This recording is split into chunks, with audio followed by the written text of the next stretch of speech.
Picture the scene, right? It's the Paris 2024 Olympics. Oh, yeah. Unbelievable energy. The arena is just electric, and thousands of people are literally holding their breath. And down on the floor, you have Simone Biles. The undisputed greatest of all time. Exactly, the GOAT. She is flying through the air, completely defying gravity, executing this spatial geometry at a speed that the human eye can barely even track. Right. Now, I want you to contrast that incredible image with another one. Okay. A stressed out executive. They're sitting alone in a silent, slightly intimidating corner office, and they're just staring at a massive spreadsheet on a monitor. That is quite the pivot. Right. On the surface, these two scenes have absolutely nothing in common. But if you look closer, right at the exact moment a choice has to be made, they actually share this fascinating hidden architecture. They really do. Because when Simone Biles leaps, she isn't doing math in her head. And as it turns out, when a CEO signs off on a massive merger, well, they usually aren't either. Yeah, that's the secret. So today, for this deep dive, we are exploring the anatomy of how human beings make split-second decisions under extreme pressure. Exactly. We are looking at the realities of peak performance. We're specifically focusing on the literal and metaphorical pivots of Simone Biles. Yeah. And we're contrasting her intuitive brilliance with how corporate leaders actually make their choices. It's a comparison that, honestly, it reveals some deeply uncomfortable truths about the business world. It really does. And to get to the bottom of this, we are pulling from a really fascinating stack of sources today. Our anchor is Nikolai Bank's 2023 In-Seed thesis. It's a great paper. Yeah, it looks at the psychodynamics of executive decision-making, and we're pairing that academic research with the live broadcast transcript of Simone Biles' jaw-dropping 2024 Paris floor routine. Also a few other things, right? Right, along with some context from the book Breakout Biographies and the documentary Simone Biles Rising. It is a highly revealing combination of material for sure, because to truly understand the failures of the boardroom, we first need to understand the human brain operating at its absolute physical peak on the gymnastics floor. So let's start out on that floor. Let's look at Biles in Paris, because her 2024 floor routine is, it's something out of a science fiction movie. It doesn't look humanly possible. No. The sheer complexity of what she is asking her brain and body to do is staggering. So her very first tumbling pass is a triple twisting double tuck. Right. A skill that is so difficult and honestly so dangerous, it's actually named after her in the gymnastics code of points. The Biles is sick, I believe. Yeah, exactly. And then later in the same routine, she executes a front layout with a full twist, going straight into a double twisting double tuck. And just to put that in perspective for a second, while she's in the air, her brain is processing her velocity, her spatial orientation, and the location of the floor. And it's doing all of this in fractions of a millisecond. Right, and the physical toll is just immense. By the time she gets to her fourth pass, which is the final one, her muscles are screaming, right? She should be completely exhausted. Anyone else would be. But she throws a double layout with a half twist. Wow. That is a move so punishing that most elite gymnasts would only dare use it as their very first pass when they are completely fresh. And Simone does it at the very end. Exactly. But in the broadcast transcript, there is this tiny detail that completely reframes how we think about success, failure, and decision-making. Okay, what is it? So on that unbelievable first pass, she bounces back on the landing and puts 1 foot out of bounds. A literal misstep. A literal misstep. And the judges instantly hit her with a 1/10 of a point penalty. Right. Now, in isolation, if you are just looking at a rule book, that is a bad physical decision. You are supposed to stay inside the lines. Of course. But when you place that tiny step out of bounds in the context of safely landing a skill that could literally break your neck if your rotation is off by just a fraction of a second, stepping out of bounds isn't a mistake. No, it's calculation. It is a brilliant, life-saving pivot. She felt her momentum, she realized she had too much power, and she instinctively chose to sacrifice 1/10 of a point to protect her body. And the mechanism behind that midair pivot is exactly what we need to focus on today. Yeah.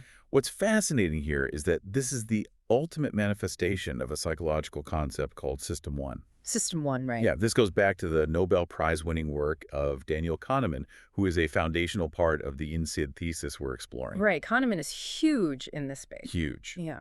So Kahnemann divides human thinking into 2 distinct systems. System 2 is what we typically associate with traditional thinking. Like logic. Exactly. It's slow, it's effortful, it's logical, and calculating. It has what you use to solve a complex algebra equation or build a 5-year financial forecast. It's the prefrontal cortex doing the heavy conscious lifting. Precisely. But System 1 is entirely different. It is fast, effortless, automatic, and highly intuitive. Okay. It operates completely below the level of conscious awareness. So when Biles is midair, she absolutely does not have time to use System 2 logic to calculate gravity and velocity. Right. If she stopped to consciously think about where her feet were, she would crash. She'd be on the floor. Mm. Instead, she relies completely on System 1. Yep. But the thesis makes a critical distinction here, and this is important. Her intuition isn't magic. Right. Intuition is defined here as the end product of an implicit learning experience. So meaning her brain has essentially downloaded tens of thousands of hours of training and compressed it into a split-second gut feeling. Exactly. Through relentless repetition, day in and day out, she has moved the mechanical process of gymnastics out of the slow, conscious System 2 part of her brain. And just hardwired it. Hardwired it into the fast, automatic System 1 pathways. So that pivot, that choice to step out of bounds, it wasn't a calculated compromise she thought through. It was an instant, deeply educated reflex. Okay, let's unpack this. Because I hear what you're saying about intuition, and the mechanics of it make total sense for an elite athlete. Sure. But I want to push back on how this translates to the business world. Enough. Because if a CEO makes a billion-dollar gut decision and they're wrong, shouldn't they be fired? I mean, if Biles' intuition is built on 20 years of repeating the exact same physical motions on the exact same floor, how does that apply to an executive facing a totally novel economic crisis? That's a great question. Because you can't practice a global supply chain collapse in a foam pit, you know? No, you definitely can't. So isn't a CEO relying on System 1 essentially just gambling? That is the exact tension at the heart of Nikolai Banks' INSEAD thesis. Oh, yeah. And it is why the corporate world is in such a strange, almost hypocritical place right now. Yeah. Because you are echoing the exact mindset of modern business schools. Right. They almost exclusively teach normative, top-down, rational decision-making. They teach executives to rely solely on System 2. The spreadsheets. The spreadsheets, Yes. the frameworks, flowcharts, risk matrices. The doctrine is always, collect all the data, weigh all the probabilities, and logically deduce the optimal choice. Right. And society rewards that. I mean, we want our leaders to be rational calculators, not gamblers shooting from the hip. We do want that. Yeah. But the thesis reveals this massive, glaring contradiction. Modern executives are actually drowning in information overload. Oh, I believe it. Yeah, the thesis quotes sociologist Amitai Etzioni, who described the executive condition as having too much information and too little time. Too much information, too little time. That sums it up perfectly. Right. The business landscape just moves incredibly fast. Leaders simply do not have the luxury of System 2 anymore. They can't pause time. Exactly. They don't have 3 weeks to read a 400-page report before deciding on a merger. So what actually happens in reality? What happens? Executives make the vast majority of their decisions using System 1 intuition, just like Simone Biles.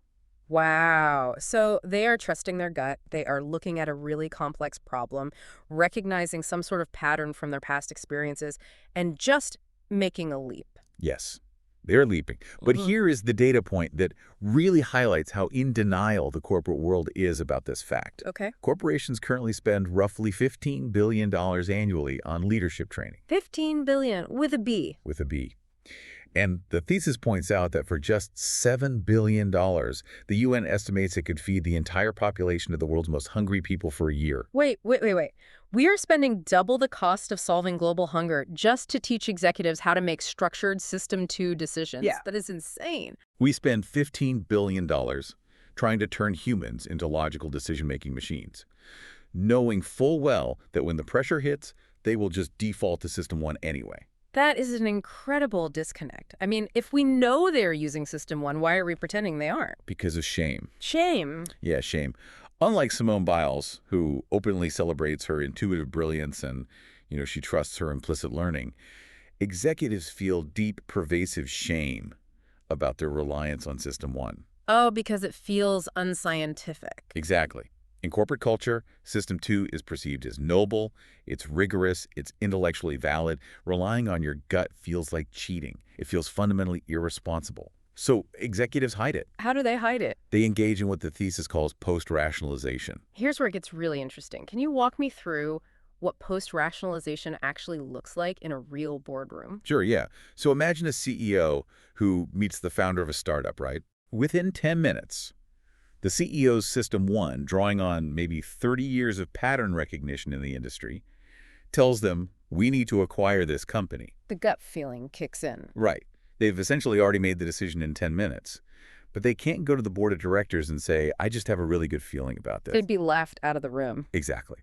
So what do?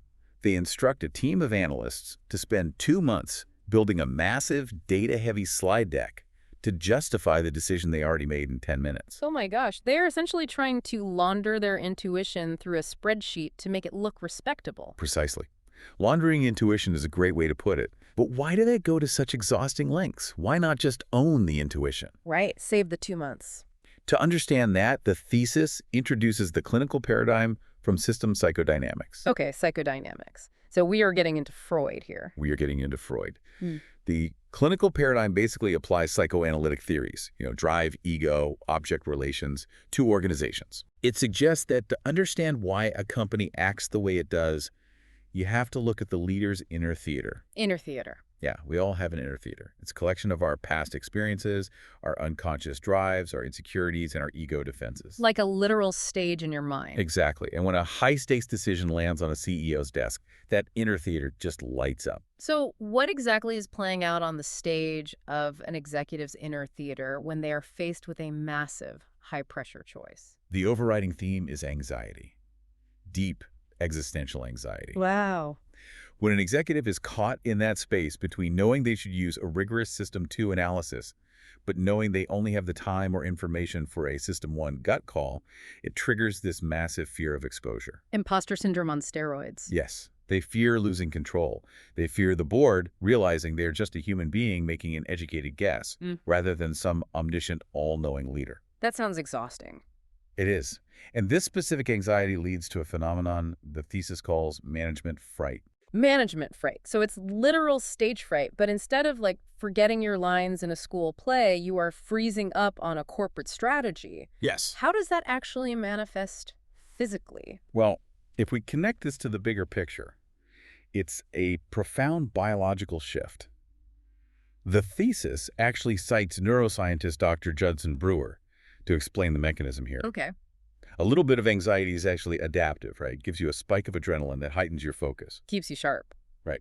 But extreme anxiety, the kind generated by the fear of a billion-dollar failure, is maladaptive.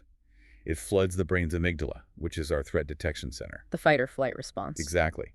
And when the amygdala goes into overdrive, it chemically disrupts and effectively shuts down the prefrontal cortex. And the prefrontal cortex is the home of System 2, the logic center. Exactly. So the anxiety about not being able to use logic literally destroys your physical ability to use logic. Oh, that is a cruel irony. It really is. The brain is thrown into a hyper-reactive survival mode.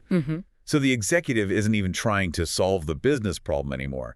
They are just trying to escape the agonizing emotional state of uncertainty. So they either become totally paralyzed and refuse to decide anything, constantly demanding more data to delay the inevitable. Right. Or they act in extreme haste just to stop the ringing in their ears. They just mash the panic button so the feeling goes away. Yes. The decision-making process is entirely hijacked by a biological survival instinct. Which brings up a really fascinating question for me. Yeah. If making decisions triggers this much biological panic and Freudian anxiety, how does anything in the corporate world ever actually get done? How do these executives ever finalize a choice without having a breakdown? The answer requires a radical reframing of what a decision actually functions as in the workplace. Okay, I'm listening. The thesis proposes that in many cases, a decision acts as a transitional object. A transitional object, like a child's security blanket. Exactly. The concept comes from the British psychoanalyst Donald Winnicott. Right. Think of a toddler with a favorite teddy bear. The bear itself doesn't possess any magical powers. Yeah. It can't actually protect the child from danger. No. But physically holding the bear eases the intense anxiety the child feels when separating from their mother. It provides a tangible sense of emotional safety in a terrifying, uncertain world. So what does this all mean? The thesis is arguing that for an overwhelmed, anxious executive, The act of deciding becomes their adult security blanket. It does. It really does. The thesis brings in this brilliant quote from the 12th century Spanish philosopher and physician Maimonides. Okay. He wrote, "The risk of a wrong decision is preferable to the terror of indecision." Oh, wow. The risk of a wrong decision is preferable to the terror of indecision. That is incredibly revealing. Isn't it? So an executive will purposely make a subpar or, incomplete decision right now, fully knowing it might cause problems down the road, purely because the physical act of deciding acts as a soothing mechanism for their amygdala. Yes. Because once the decision is made, the threat response turns off. The tiger is gone. Exactly. The executive's inner theater calms down. The tension breaks. It gives them the illusion of control again. So functionally, a bad business decision can actually be a highly successful psychological tool for the person making it if it just lowers their blood pressure. That's the dark truth of it. I mean, the endless slide decks, the dramatic boardroom votes, the sudden reorganizations. Half the time, it's not about optimizing the company at all. It's just a very expensive, very elaborate security blanket to make the leadership feel safe. It is a stark reality to confront, but fundamentally, yes. When the anxiety of the unknown becomes intolerable, the decision is just a life raft.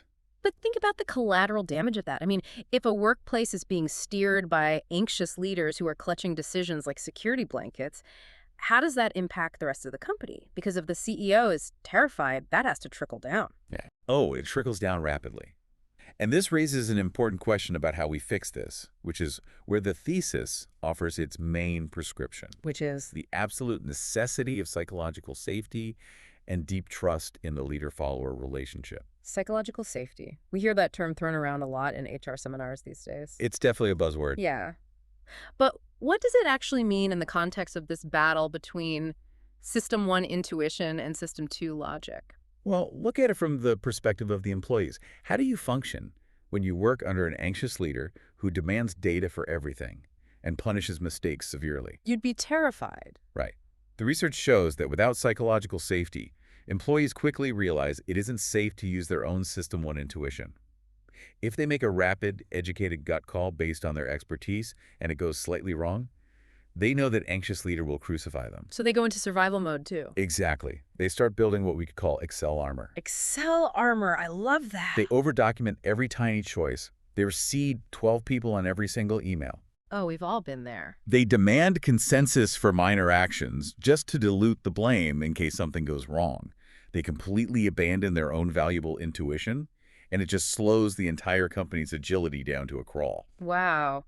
So to bring it back to our original metaphor, they are so terrified of taking a 1/10 penalty for stepping out of bounds that they just refuse to execute the tumbling pass at all. They won't take the leap. And an organization full of people who refuse to leap cannot survive in a fast-moving market. This is where the Simone Biles comparison just crystallizes perfectly for me. Right. Because the only reason Biles can execute those mind-bending, gravity-defying midair pivots is because she possesses immense psychological safety. Totally. She implicitly trusts her environment. She trusts her coaches not to abandon her if she falls. She trusts the literal physical landing mats to absorb the impact.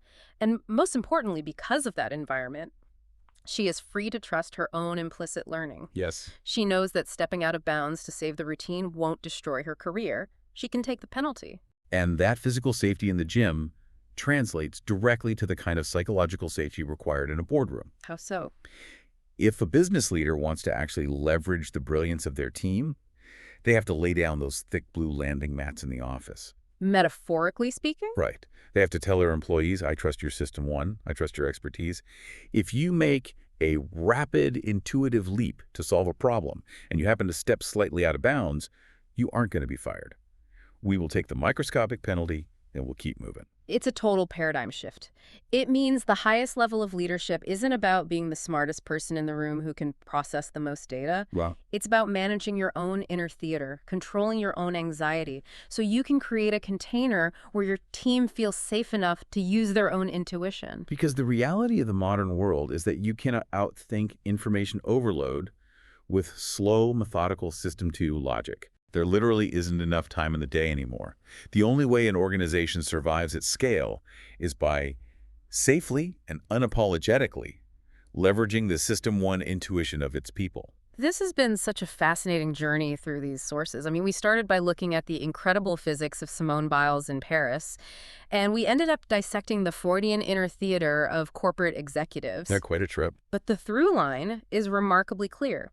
Whether you are in a leotard flying through the air or in a tailored suit sitting at the head of a table, peak performance relies heavily on System 1 intuition. Absolutely. The key to making good decisions isn't forcing robotic logic when the world is moving too fast. It's removing the shame around our intuition. Hmm. It's understanding the biological reality of management fright so we don't just mash the panic button. Hmm.